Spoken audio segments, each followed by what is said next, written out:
All right, ladies and gentlemen, here we are.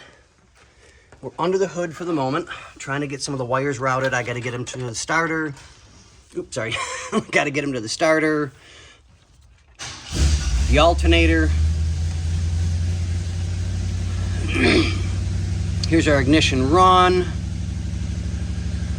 hot to power. So we'll get this taken care of.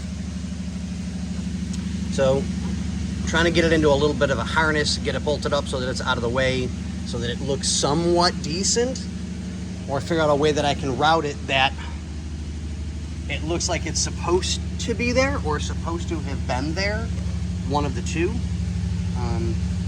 I don't know, I'll probably change this one out for a clear or a black so I can route it and kind of plug it into place type deal, and I'll screw it in or flip it upside down so that it's a little more hidden, then route it over, under, whatever, you know, just so that it looks a little more appropriate for the era.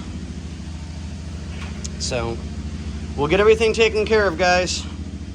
Slowly but surely, we're pegging away at it. But all right, guys, I know this is going to be a short one, but I want to get back to work. I'm kind of on a roll, and we'll let you guys go.